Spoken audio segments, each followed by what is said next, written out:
नमस्कार दोस्तों, स्वागत है एक बार फिर से आपका रेलवे साइंस पीवाई की सीरीज क्लास नंबर 29 में। दोस्तों इस वीडियो में जितने भी क्वेश्चन लिए गए हैं वो सभी के सभी दोस्तों मोस्ट रिपीटेड क्वेश्चन है, जो कि दोस्तों रेलवे और एसएससी में बार बार रिपीट होते हैं। तो दोस्तों वीडियो को पूरा देखिएगा, चैनल को सब्सक्राइब करके वीडियो को लाइक ज़रूर कर लीजिएगा। चलिए दोस्तों क्वेश्चंस को शुरू करते हैं। पहला क्वेश्चन है दोस्तों, निम्न में से एसिटिक अम्ल का गलनांक बिंदु क्या है। दोस्तों गलनांक बिंदु मेल्टिंग पॉइंट की बात करें दोस्तों तो एनसीईआरटी में टोटल 4 के बारे में लगभग दिया है। सभी उन चारों के गलनांक बिंदु के बारे में आप लोगों को पता होना चाहिए। एक है दोस्तों एसिटिक अम्ल, दूसरा है क्लोरोफॉर्म, तीसरा है दोस्तों इथेनॉल, चौथा है दोस्तों मीथेन। इन चारों के बारे में आप लोगों को पता होना चाहिए। तो चारों के बारे में दोस्तों पूर्ण रूप से डिटेल में बात करेंगे। सबसे पहले बात करते हैं एसिटिक अम्ल के बारे में।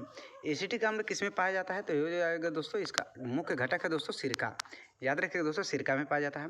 इसका रासायनिक सूत्र क्या होता है तो रासायनिक सूत्र की बात करें तो हो जाएगा दोस्तों CH3 COOH होता है दोस्तों एसिटिक अम्ल का रासायनिक सूत्र। इसका दोस्तों IUPAC क्या नाम होता है, IUPAC नाम क्या होता है, एथेनोइक अम्ल, एथेनोइक अम्ल होता है दोस्तों,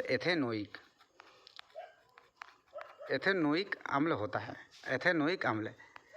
अगर इसको दोस्तों इसी सूत्र को अगर एथेनोइक अम्ल के फॉर्म में अगर लिखा जाए तो क्या होगा, C2H4O2 हो जाएगा दोस्तों एथेनोइक अम्ल का रासायनिक सूत्र, जो नाम होता है दोस्तों IUPAC नाम एसिटिक अम्ल का।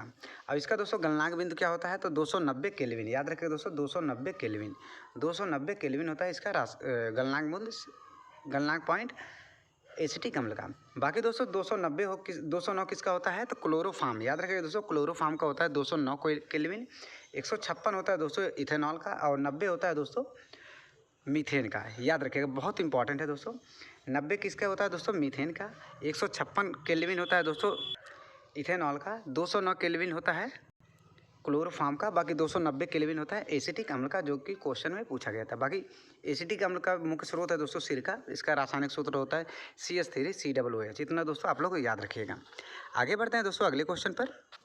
अगला क्वेश्चन दोस्तों यहाँ पर देखिएगा दोस्तों, दिया गया है CH3COOH एसिटिक अम्ल का होता है 290 केल्विन। इसका रासायनिक सूत्र भी दिया है। क्लोरोफॉर्म भी दोस्तों याद रखिएगा CHCl3 209 केल्विन होता है। इथेनॉल होता है दोस्तों CH3CH2OH होता है 100 इथेनॉल का और 156 केल्विन इसका भी गलनांक बिंदु होता है। Methane CH4 90 kelvin. चलिए अगले क्वेश्चन पे चलते हैं। अगला क्वेश्चन दोस्तों बहुत इंपॉर्टेंट है, वेरी इंपॉर्टेंट क्वेश्चन दोस्तों, वेरी इंपॉर्टेंट क्वेश्चन दोस्तों बोला गया है निम्नलिखित में से कौन सा मानव के मामले में विकासशील भ्रूण डेवलपिंग एम्ब्रियो अपशिष्ट उत्पादों को निष्कासित करने में मदद करता है। मतलब बोला गया है दोस्तों, इनमें महिलाओं में जब प्रेगनेंसी होती है दोस्तों, भ्रूण का आविष्कार होता है, मतलब बच्चा नया उसमें जन्म लेता है, बनता है, उस समय दोस्तों अपशिष्ट जो पदार्थ होते हैं बच्चे के द्वारा, जितने भी अपशिष्ट पदार्थ होते हैं उसके किसके माध्यम से यहाँ से निकाला जाता है। तो दोस्तों इसका आंसर हो जाएगा अपरा प्लेसेंटा। ऑप्शन नंबर C इसका सही आंसर हो जाएगा, अपरा प्लेसेंटा। अब दोस्तों प्लेसेंटा का काम क्या क्या होता है तो ये दोस्तों गैसों का विनिमय भी करता है। याद रखिएगा बच्चों के लिए गैसों का विनिमय, याद रखिएगा तो बहुत इंपॉर्टेंट है प्लेसेंटा दोस्तों, विनिमय करता है। दोस्तों अपशिष्ट पदार्थों का निकालता है, अपशिष्ट पदार्थों को भी निकालता है, साथ में दोस्तों ये और काम करता है, जैसे बच्चों को पोषक तत्व भी प्रदान करता है। याद रखिए पोषक तत्व भी प्रदान करता है बच्चों को, यह भी याद रखिएगा। प्लेसेंटा दोस्तों गर्भाशय में बनी एक परत होती है, गर्भाशय के अंदर बनी एक परत होती है, जिसके माध्यम से बच्चों को गैसों का विनिमय करता है, अपशिष्ट पदार्थों को निकालता है, पोषक तत्वों को प्रदान करता है बच्चों को। ये दोस्तों याद रखिएगा, तो इसका आंसर हो जाएगा प्लेसेंटा। बाकी दोस्तों आवेरी अंडाशय क्या होता है, ये दोस्तों फर्टिलाइजेशन में मतलब बहुत बड़ी अहम भूमिका निभाता है दोस्तों ओवेरी जो अंडाशय होता है। बाकी दोस्तों गर्भाशय ग्रीवा आपको पता ही है दोस्तों, ये शुक्राणुओं को ले जाकर अंडाशय तक पहुँचाता है। तो इसका आंसर हो जाएगा दोस्तों अपरा। आगे बढ़ते हैं अगले क्वेश्चन पर। बाकी अपरा के बारे में यहाँ पर दिया है दोस्तों, अपरा जो होता है दोस्तों माँ और भ्रूण के बीच पोषक तत्वों, ऑक्सीजन, अपशिष्ट पदार्थ का आदान प्रदान करने वाला एक अस्थायी अंग है। एक अस्थायी दोस्तों हमेशा के लिए नहीं होता, जब वह दोस्तों गर्भधारण में रहता है उतने देर के लिए बनता है। बाकी दोस्तों फिर बाद में जब पुनः गर्भधारण होता है फिर ये दोस्तों बन जाता है। आगे आगे बढ़ते हैं दोस्तों अगले क्वेश्चन पर। अगला क्वेश्चन है, उभयचरों के हृदय में कितने प्रकोष्ठ होते हैं? उभयचरों के हृदय में कितने प्रकोष्ठ होते हैं? प्रकोष्ठ मतलब दोस्तों चैम्बर। कितने चैम्बर होते हैं? उभयचरों के हृदय में कितने चैम्बर होते हैं? जैसे दोस्तों बोला गया मानव के हृदय में कितना चैम्बर होता है, तो मानव के हृदय में 4 चैम्बर होते हैं। मेढक के हृदय में बात करें तो दोस्तों मेढक के हृदय में कितने होते हैं? 4 होते हैं। तो उसी तरह दोस्तों पूछा गया है कि उभयचर में जितने भी प्राणी आते हैं, उभयचरण में जितने भी जीव होते हैं, उनके हृदय में कितने प्रकोष्ठ होते हैं, उसके बारे में मुख्यतः पूछा गया है। सॉरी, मेढक के हृदय में कितने होते हैं दोस्तों? मेढक तो दोस्तों उभयचर होता है, मेढक के हृदय में 3 होते हैं। बहुत गलती से हमने बोल दिया 4, मेढक के हृदय में दोस्तों 3 होते हैं। तो ये उभयचर हो जाएगा दोस्तों, ऑप्शन नंबर डी इसका सही आंसर हो जाएगा। उभयचरों में दोस्तों 3 चैम्बर होते हैं। उभयचरों के हृदय में 3 चैम्बर होते हैं, याद रखिएगा कि मानव के हृदय में दोस्तों 4 चैम्बर होते हैं। आइए दोस्तों जान लेते हैं सभी प्राणी सभी जीवों के बारे में, किसमें कितने चैम्बर होते हैं उन सभी के बारे में आइए जान लेते हैं। चलिएगा, यहाँ पर देखिए दोस्तों दिया गया है, उभयचर में 3 प्रकोष्ठ होते हैं, जिसमें दोस्तों 2 आलिंद होता है, याद रखिएगा, 1 निलय होता है।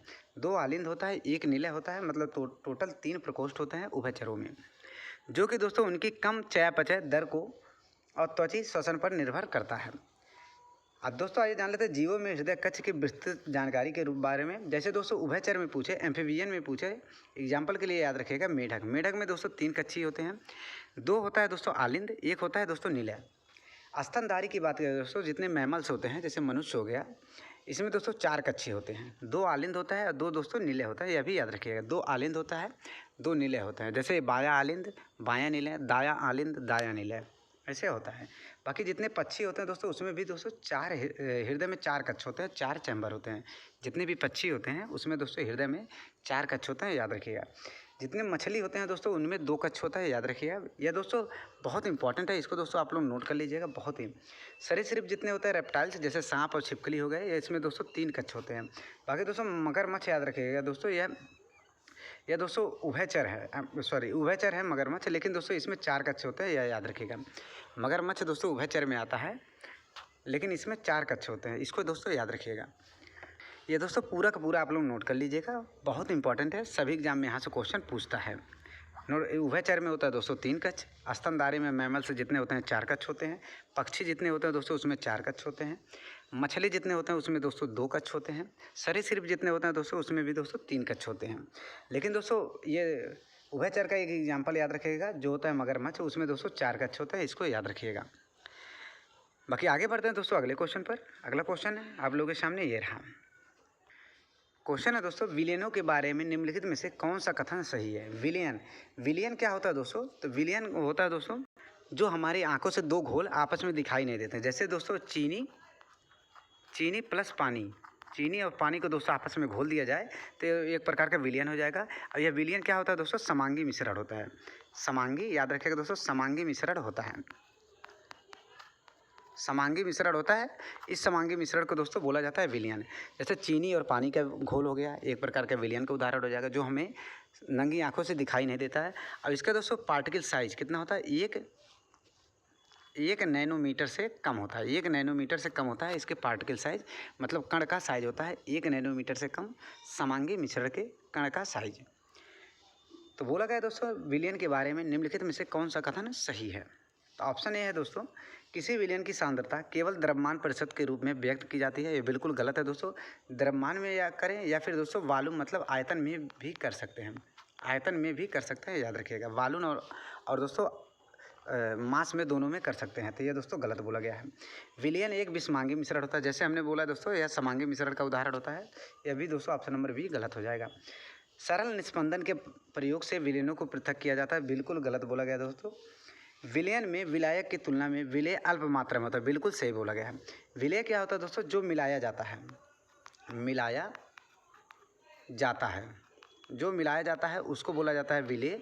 और जिसमें मिलाया जाता है, जिसमें मिलाया जाता है उसको जिसमें मिलाया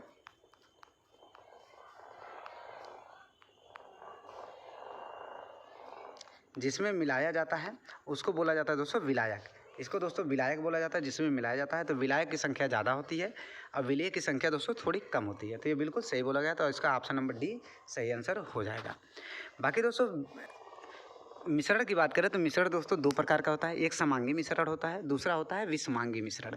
समांगी मिश्रण के दोस्तों कणों का साइज होता है 1 नैनोमीटर से कम। विषमांगी मिश्रण भी दोस्तों दो प्रकार का होता है, दूसरा होता है विषमांगी मिश्रण। विषमांगी मिश्रण भी दोस्तों दो प्रकार का होता है, एक होता है निलंबन, दूसरा होता है दोस्तों कोलाइड। पहला होता है कोलाइड, दूसरा होता है निलंबन। कोलाइड के विलयन की साइज याद रखिएगा दोस्तों, जितना हम बोल रहे हैं उतना दोस्तों आप लोग याद रखिएगा। कोलाइड के विलयन का साइज 1 से लेकर 1000 नैनोमीटर तक होता है, और दोस्तों निलंबन का होता है 1000 नैनोमीटर से ज़्यादा। 1000 नैनोमीटर से ज़्यादा होता है निलंबन विलयन का कणों का साइज। यह दोस्तों फैक्ट याद रखिएगा, बहुत इंपॉर्टेंट है। बाकी दोस्तों 1000 नैनोमीटर से ज़्यादा जिसका होता है उसको दोस्तों हम पृथक भी कर सकते हैं, निस्पंदन के माध्यम से छान कर दोस्तों उसको पृथक भी किया जा सकता है। इतना दोस्तों आप लोग याद रखिएगा। तो इसका आंसर हो जाएगा विलयन में विलायक की तुलना में विलय अल्प मात्रा में उपस्थित होता है। ऑप्शन नंबर डी सही आंसर हो जाएगा। आगे बढ़ते हैं दोस्तों अगले क्वेश्चन पर। अगला क्वेश्चन है दोस्तों,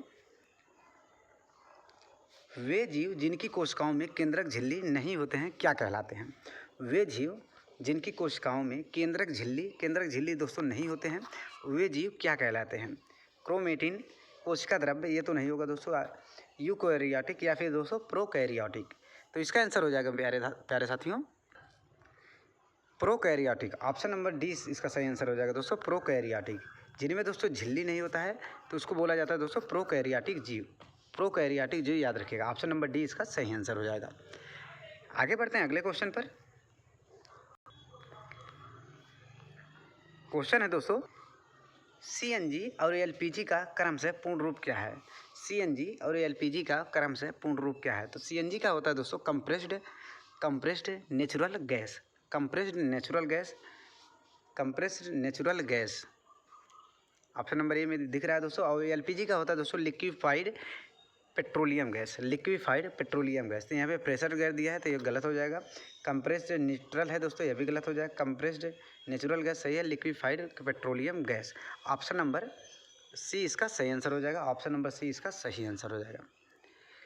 कंप्रेस्ड नेचुरल गैस और लिक्विफाइड पेट्रोलियम गैस। सीएनजी क्या होता है दोस्तों कंप्रेस्ड नेचुरल गैस, एलपीजी का होता है liquefied petroleum gas. Option number C इसका सही आंसर हो जाएगा। आगे बढ़ते हैं अगले क्वेश्चन पर। अगला क्वेश्चन दोस्तों यह भी बहुत इंपॉर्टेंट क्वेश्चन है। बोला गया निम्न में से कौन सा हार्मोन्स रक्त में शर्करा की मात्रा को नियंत्रित करता है? निम्नलिखित में से कौन सा हार्मोन्स रक्त में शर्करा की मात्रा को नियंत्रित करता है? तो शर्करा की मात्रा को अगर नियंत्रित करने की बात किया जाए दोस्तों तो इसका आंसर हो जाएगा option number D, insulin hormones. अब इंसुलिन की खोज किसने किया था? तो इंसुलिन की खोज की बात करें तो दोस्तों वाटसन और दोस्तों क्रिक याद रखिएगा, वाटसन और क्रिक याद रखिएगा, इंसुलिन की खोज किया था। बाकी दोस्तों थायरॉक्सिन हार्मोन्स द्वारा क्या नियंत्रण किया जाता है? तो उपापचय क्रिया जो जिसे मेटाबॉलिज्म कहा जाता है दोस्तों, उपापचय क्रिया को नियंत्रित किया जाता है दोस्तों थायरॉक्सिन हार्मोन द्वारा। वृद्धि हार्मोन्स का क्या काम होता है दोस्तों? बॉडी के अंग का दोस्तों वृद्धि करना वृद्धि हार्मोन्स का काम होता है। बाकी आगे बढ़ते हैं अगले क्वेश्चन पर। याद रखिए दोस्तों इसका इंसुलिन हो जाएगा, रक्त में शर्करा की मात्रा को नियंत्रित करना दोस्तों इंसुलिन का कार्य होता है। अगले क्वेश्चन पर चलते हैं। अगला क्वेश्चन देखिए यहाँ पर दिया गया दोस्तों, थायरॉक्सिन शरीर में वसा, प्रोटीन और कार्बोहाइड्रेट के चयापचय का नियंत्रण करना। वृद्धि हार्मोन शरीर की वृद्धि और विकास का नियंत्रण करना। टेस्टोस्टेरोन हार्मोन्स नरों में लैंगिक का विकास करना। और इंसुलिन हार्मोन्स शरीर में रक्त शर्करा का नियंत्रण करना। अगले क्वेश्चन पे जाते हैं। अगला क्वेश्चन दोस्तों क्वेश्चन है दोस्तों, एक लेंस की शक्ति मतलब पावर का मान दिया है 0.25 डी, पी का मान कितना दिया है दोस्तों 0.25 डी दिया है। तो लेंस की प्रकृति और फोकस दूरी क्या होगी? मतलब एफ का मान सिंपली पूछा है, तो एफ बराबर सूत्र होता है पावर के फॉर्म में 1/p होता है, तो ये रखेंगे दोस्तों 1/0.25। तो इसका आंसर निकल कर आ जाएगा, दशमलव हटाएंगे ऊपर 100 आ जाएगा, तो हो जाएगा दोस्तों 4 मीटर हो जाएगा। अब दोस्तों इसकी प्रकृति पूछी है, अवतल लेंस होगा या फिर उत्तल लेंस होगा? तो याद रखिएगा दोस्तों, अगर पावर का मान अगर पॉजिटिव है तो अवतल लेंस होगा, पावर का मान अगर निगेटिव है माइनस में है तो दोस्तों उत्तल लेंस होगा। तो पावर का मान दिया दोस्तों पॉजिटिव, तो मतलब हो जाएगा दोस्तों अवतल लेंस।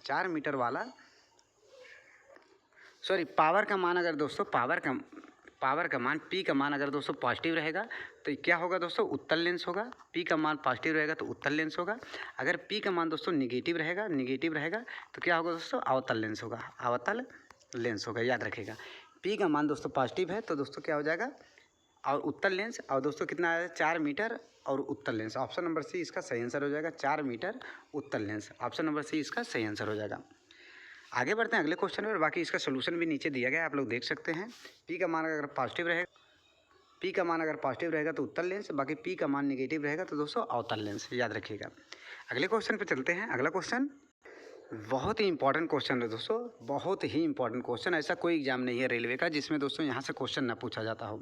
दोस्तों रिएक्टिविटी सीरीज एक आती है जिसमें दोस्तों लगभग 13 से 14 धातुओं के बारे में, तत्वों के बारे में दिया गया है एनसीईआरटी में। उसको दोस्तों आप लोग याद रख लीजिएगा। दोस्तों हम जितने भी क्लास अभी तक करवाए गए हैं हमारे द्वारा, तो इसमें दोस्तों लगभग 1 से 2 दिन अंतराल में रिएक्टिविटी सीरीज से ये क्वेश्चन जरूर डाला जाता है, क्योंकि दोस्तों रिएक्टिविटी सीरीज से हर बार क्वेश्चन पूछा जाता है, हर एग्जाम में पूछा जाता है। इसमें पूछा गया दोस्तों, निम्नलिखित में से कौन सी धातु सिल्वर से ज़्यादा है। याद रखिए दोस्तों, सिल्वर मतलब Ag से ज़्यादा, यहाँ पर आएगा Ag से ज़्यादा।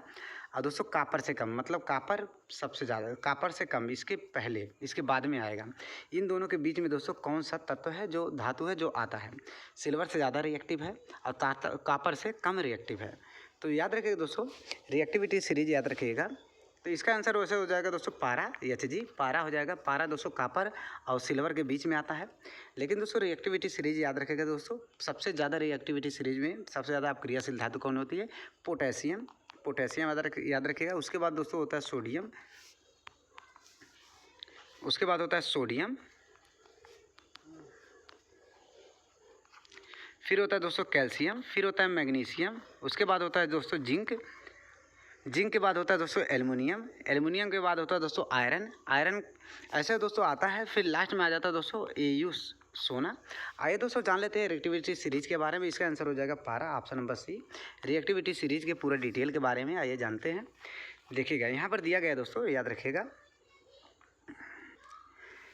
धातुओं की प्रतिक्रियाशीलता श्रृंखला इस प्रकार है। बोला गया सबसे ऊपर होता है दोस्तों पोटेशियम, फिर होता है सोडियम, उसके बाद कैल्शियम, फिर मैग्नीशियम, फिर एल्युमिनियम, सॉरी हमने जिंक बोल देते, फिर एल्युमिनियम, उसके बाद दोस्तों जिंक, जिंक के बाद दोस्तों आयरन याद रखिएगा। उसके बाद आयरन के बाद सीसा जिसे लेड बोला जाता है, लेड, सीसा के बाद हो जाएगा दोस्तों हाइड्रोजन, फिर कापर, कापर से दोस्तों ज़्यादा कम पूछा था, और दोस्तों सिल्वर से ज़्यादा पूछा था। ये हो जाएगा दोस्तों ऑप्शन नंबर पारा, ऑप्शन नंबर सी में दिया था पारा, इसका आंसर हो जाएगा। लास्ट में हो जाएगा दोस्तों सोना। यहाँ से क्वेश्चन बनता है दोस्तों सबसे ज़्यादा रिएक्टिव धातुएं कौन सी हैं, तो ये हो जाएगा दोस्तों पोटेशियम, सोडियम और कैल्शियम। यह तीनों धातुएं ऐसी हैं दोस्तों जो प्रकृति में किसी से भी अपक्रिया कर लेती हैं, मतलब ठंडे पानी के साथ भी अपक्रिया कर लेते हैं, याद रखिएगा। बाकी दोस्तों प्रकृति में अगर पूछे मुक्त अवस्था में कौन सी धातुएं पाई जाती हैं, तो मुक्त अवस्था में सिल्वर और दोस्तों सोना, याद रखिएगा। सिल्वर और सोना मुक्त अवस्था में पाई जाती हैं। बाकी यह रिएक्टिविटी सीरीज दोस्तों आप लोग नोट कर लीजिएगा, यह दोस्तों बहुत इंपॉर्टेंट है।